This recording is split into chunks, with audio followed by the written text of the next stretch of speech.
اعوذ باللہ السمیع العلیم من الشیطان الرجیم بسم اللہ الرحمن الرحیم وَأَنَّ هَذَا صِرَاطِي مُسْتَقِيمًا فَاتَّبِعُوهُ وَلَا تَتَّبِعُوا السُّبُلَ فَتَفَرَّقَ بِكُمْ عَن سَبِيلِهِ ذَلِكُمْ وَصَّاكُمْ بِهِ لَعَلَّكُمْ تَتَّقُونَ ثم آتينا موسى الكتاب تماما على الذي أحسن وتفصيلا لكل شيء وهدى ورحمة لعلهم بلقاء ربهم يؤمنون وهذا كتاب أنزلناه مبارك فاتبعوه واتقوا لعلكم ترحمون وَأَنَّ هَذَا صِرَاطِي مُسْتَقِيمًا اور یقیناً یہ میرا سیدھا رستہ ہے فَاتَّبِعُوهُ پس تم اسی کی پیروی کرو وَلَا تَتَّبِعُوا السُّبُلَ اور دوسری راہوں پر مت چلو فَتَفَرَّقَ بِكُمْ عَن سَبِيلِهِ وہ تمہیں اس اللہ کی راہ سے جدا کر دیں گے۔ اگر تم مختلف رستوں پہ چلو گے وہ تمہیں اللہ کے رستے سے جدا کر دیں گے۔ ذالکم وصاکم بھی اسی کی اللہ رب العزت تمہیں وصیت کرتے ہیں، تاکیدی حکم دیتے ہیں، لعلکم تتقون شاید کہ تم ڈر جاؤ، احتیاط برتو۔ کون سا سیدھا رستہ ہے؟ نبی علیہ السلام نے فرمایا کہ سابقہ امتیں یا بنی اسرائیل 72 فرقوں میں بٹے تھے، میری امت 73 فرقوں میں بٹے گی، سب کے سب آگ میں جائیں گے، صرف ایک جماعت ہوگی۔ نبی علیہ السلام نے اس کا نہ تو نام بتایا کہ وہ کوئی رجسٹرڈ جماعت ہوگی، بلکہ اس کا منہج بتایا ہے، اس کا لاہ عمل بتایا ہے کہ وہ کس رستے پہ چلتے ہوں۔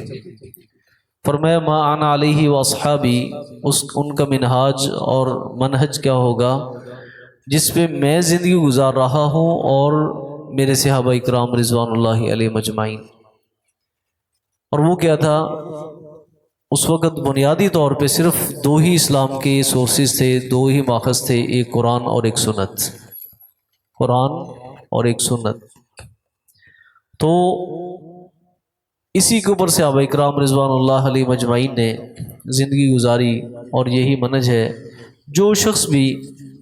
دنیا کے کسی خطے میں رہتا ہو، کسی جنا اس کا کسی جماعت کے ساتھ بھی تعلق ہو، لیکن اگر اس کا منہج یہ ہے کہ ما انا علیہ واصحابی، کہ جس پہ میں زندگی گزار رہا ہوں اور میرے صحابہ اکرام رضوان اللہ علیہ مجمعین زندگی گزار رہے ہیں، اگر انہوں نے اپنا منہج اور لاہ عمل یہی رکھا تو اللہ خالق کائنات کی توفیق سے یہ اسی جماعت کا حصہ ہوں گے جو نجات پانے والی ہوگی۔ اور دیکھیے بعد میں مختلف سکول آف تھاٹ آئے، مختلف جو نا وہ جماعتیں بنی، مدعی سست گواہ چست والی بات کہ ان ائمہ کرام نے تو اس قدر فرقہ بندی کی نہ تاکید فرمائی، نہ کسی کو حکم دیا، بلکہ انہوں نے تو ان مسائل کے اندر اجتہاد کر کے ہماری زندگیاں آسان فرما دیں کہ جس مسئلے میں آپ کو کوئی واضح دلیل نہ ملے اس میں انہوں نے اپنی رائے قائم کی۔ اور کتنے خوبصورت یہ لوگ تھے کہ اس دور میں انہوں نے رہ کر آج کے ہمارے مسائل کو ڈسکس کیا، لیکن ان کے ناموں پر مختلف جماعتوں کا وجود میں آ جانا یہ سمجھ سے باہر ہے۔ اس بات کی انہوں نے کوئی تاکید نہیں کی۔ اور ہم اس وقت جو اندھی تقلید میں پڑے ہوئے ہیں کہ آنکھیں بند کر کے ان کے پیچھے لگ جانا اور ان کی بات کو حرف آخر سمجھنا، ان کی بات کو تو حرف آخر ان شاگردوں نے نہیں سمجھا تھا جنہوں نے براہ راست ان ائمہ کرام سے تعلیمات لی تھی۔ آپ قاضی ابو یوسف کو لے لیں، امام محمد بن حسن شیبانی کو لے لیں، آپ انہوں نے کتنے مسائل میں اپنے اساتذہ سے اور اپنے اماموں سے انہوں نے وہ اختلاف کیا ہے، اور ان کے سامنے انہوں نے اپنی رائے بتائی ہے کہ آپ کی رائے یہ تھی، ہماری رائے اس میں یہ ہے۔ اس کا مطلب یہ ہے کہ یہ لوگ سارے کے سارے اس منہج پر زندگی گزارنے والے تھے۔ نبی علیہ الصلوۃ والسلام نے فرمایا کہ خیر القرون قرنی ثم الذین یلونہم ثم الذین یلونہم، تین جو سٹیپ تھے نا، ادوار تھے لوگوں کے، نبی علیہ الصلوۃ والسلام نے فرمایا کہ یہ سب سے بہترین لوگ ہیں۔ ایک تو سب سے بہترین زمانہ وہ ہے جو میرا زمانہ ہے، پھر وہ زمانہ جو میرے بعد آئے گا، اور پھر وہ زمانہ جو ان کے بعد آئے گا۔ تو اس وقت تک جو نا وہ اتنی مذاہب کے اندر تفریق نہیں ہوئی تھی، اور اس قدر فرقے جو نا وجود میں نہیں آئے تھے۔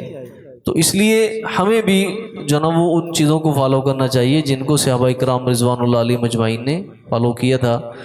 اللہ فرماتے ہیں کہ یہ میرا وَأَنَّ هَذَا صِرَاطِ مُسْتَقِيمًا، یہ میرا سیدھا رستہ ہے، فَاتَّبِعُوا، اس پہ چلو، اور تم مختلف رستوں پہ مت چلو، نہیں تو تمہیں وہ اس رستے سے جدا کر دیں گے، تم اس رستے سے جدا کر دیں گے۔ اور اسی بات کی اللہ تمہیں وصیت کرتے ہیں، تاکیدی حکم دیتے ہیں تاکہ تم پرہیزگار بن جاؤ۔ ثم آتینا موسیٰ الکتاب، پھر ہم نے دی موسیٰ علیہ السلام کو کتاب، تماماً علی الذی احسن و تفصیلا لکل شیء، کہ ہر چیز کو مکمل کرنے کے لیے، علی الذی، اس شخص پر، احسن، جو بہترین عمل کرتا ہے، و تفصیلا لکل شیء، اور اس کتاب میں ہر چیز کی تفصیل تھی، ڈیٹیل تھی، وہ ہدن، اور یہ کتاب یعنی تورات، یہ ہدایت بھی تھی اور رحمت بھی تھی، شاید کہ یہ لوگ اپنی رب کی ملاقات پر ایمان لے آئیں۔ یعنی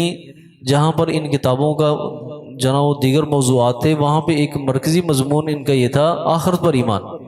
کہ شاید یہ جناب و اپنے رب کی ملاقات پر ایمان لے آئیں۔ اور یہ تو تورات تھی، اب رہی قرآن مجید جیسی کتاب، فرمایا وَهَذَا كِتَابٌ أَنزَلْنَاهُ، اور یہ کتاب اسے ہم نے نازل کیا، مبارکن، یہ بابرکت ہے، فَاتَّبِعُوا، اس کے پیچھے چلو، فَاتَّبِعُوا، اس کے پیچھے چلو،